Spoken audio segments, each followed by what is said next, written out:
All right, well, here we are. It is, we're going to get this thing started, Mike. This episode of the Iconic Podcast is, as always, brought to you by Iconic Clothing Company. Be sure to check out the Instagram, check out the Twitter page, because we're always coming out with new stuff.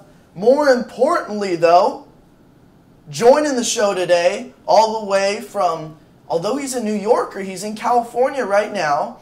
His name is Mike Cherman. Mike Cherman's the founder, CEO, the man behind the company that is Chinatown Market. It is one of the hottest streetwear brands in the world right now and in the game. And I want to read something that was written about Mike, and it explains a little bit, and then I'll explain actually how I know Mike. So here's a quote from Mike in an article from thehundreds.com.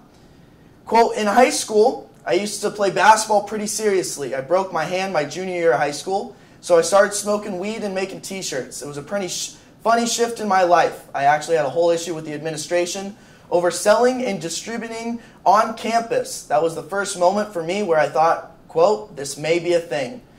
I had a nickname in high school, Mikey Merchandise." That is, Mike Cherman, that is one of the best nicknames that I can possibly think of.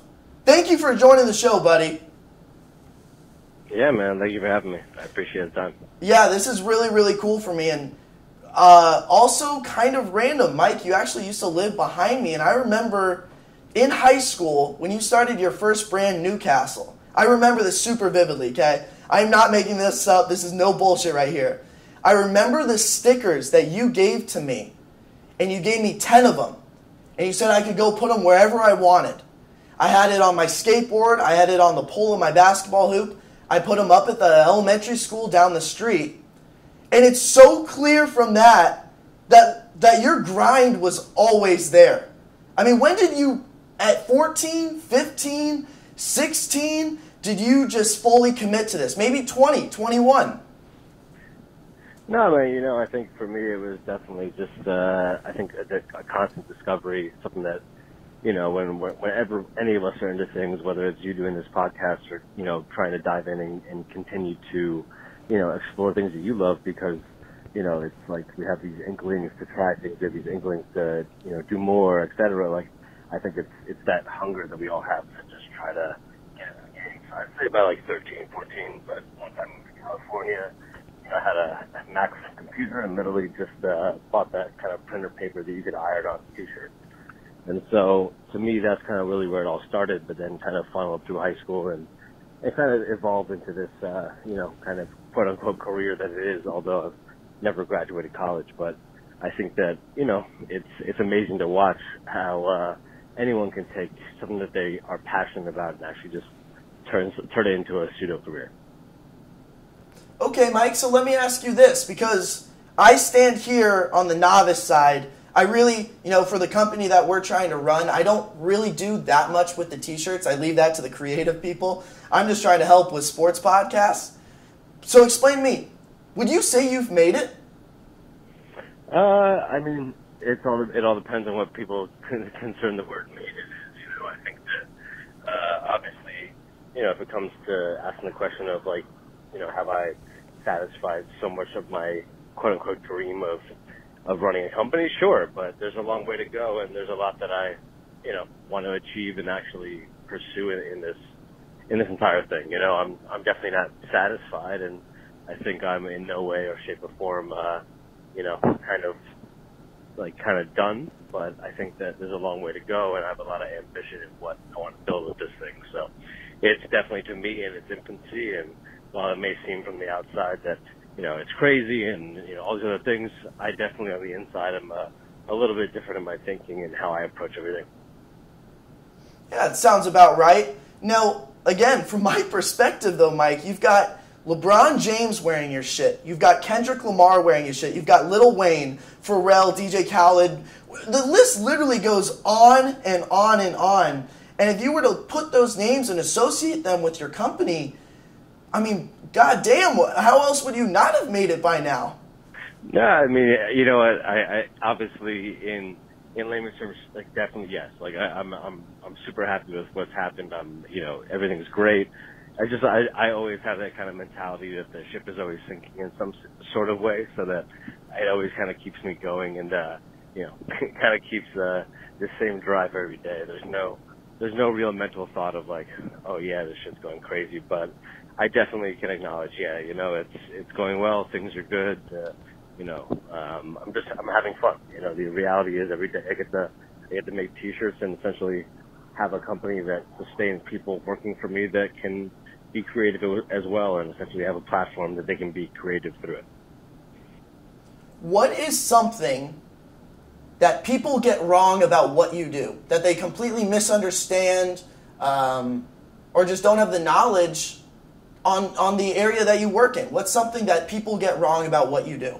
I think there's a larger misconception of this idea of what we do as just copying or stealing, in a sense, where obviously I do a lot of bootlegging and things of that nature, but I find there's a lot of this idea of the remix. Is a really good TED podcast about this that just kind of speaks on this really well. But I think that it's to me a fun way of creating energy, doing something that, while it's not legal and I'm not trying to build a company on it, it's something that shows the way we're thinking, kind of allows us to reinvent things super quickly and also just do things that you couldn't do otherwise. And I just like to think that there's fun in it as long as you're not trying to take advantage of the situation.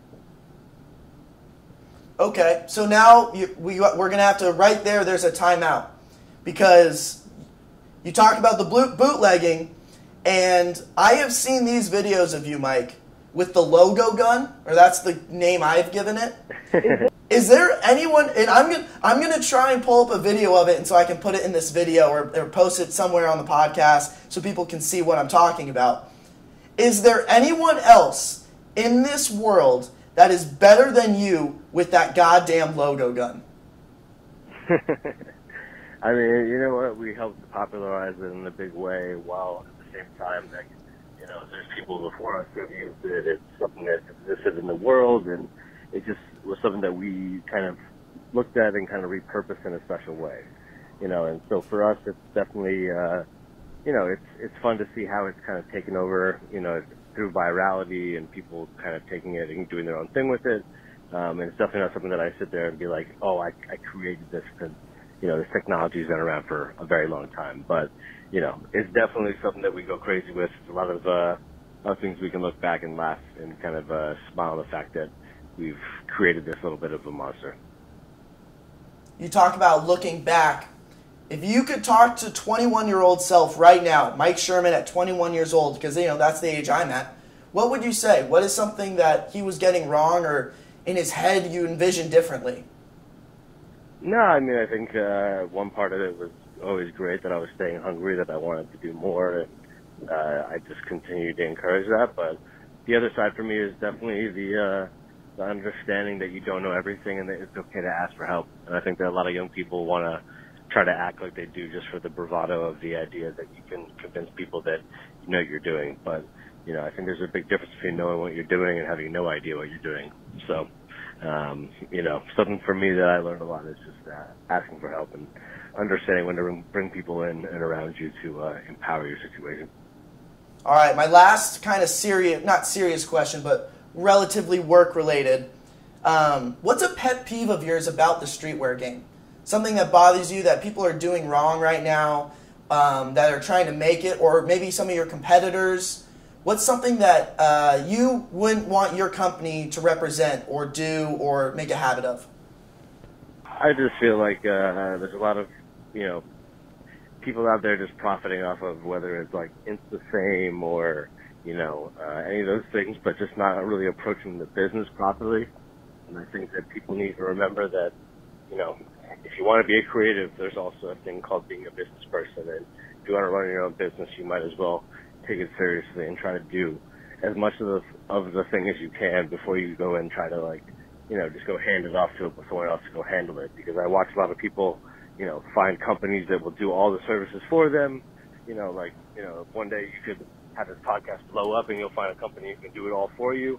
Well, that could be great, and there are a lot of benefits to it. I think there's a lot of, things where I find that if companies don't go through it and learn all the steps around it, then you never empower yourself to fully grow your business or understand the ins and outs of actually, like, controlling it. And I think there's a big thing for people to understand that they need to be smart, and they don't need to go out there and essentially allow themselves to let their business just grow without any knowledge of how to do it.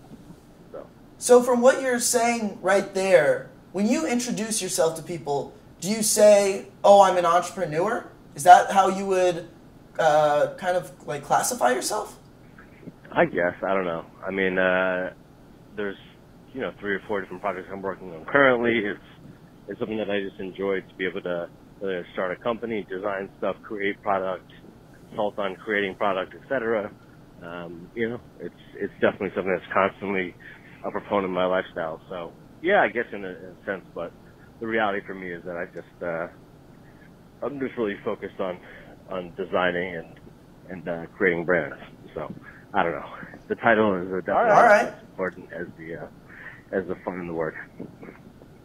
I was just curious. All right, so now we'll start to get a little bit lighter here. What was the first tattoo you ever got? It was an Ouroboros, which is pretty much like a snake that goes into itself, and it was some kind of funny saying to myself that everything and every choice in your life comes back to bite you. All right, what about the last tattoo you got? Oh, what was the last tattoo? I got a Mickey that was like kind of tired and working hard. All right, that seems pretty fitting for what you do. All right, so Mike, I saw an Instagram story recently, very recently, of you buying your staff ping pong lessons. I want to know, 1, how that went, and then 2, when I make my first trip to New York, who's the top dog that I'm playing when I visit Chinatown Market Warehouse? I'd say I'm probably one of the top players at Chinatown Market, honestly, but yeah, man, it was really good. It's just kind of like a team building thing, super fun. And just watch a bunch of my kids get lessons from a Kazakhstani former pro, and yeah, it was just amazing. That's really, really funny. All right, go-to order at In-N-Out. Just the classic double with fries. Keep it simple. All right, but I'm not too crazy. Okay, but on the double, you're still getting tomatoes, onions, lettuce? Tomato, yeah, I'm just...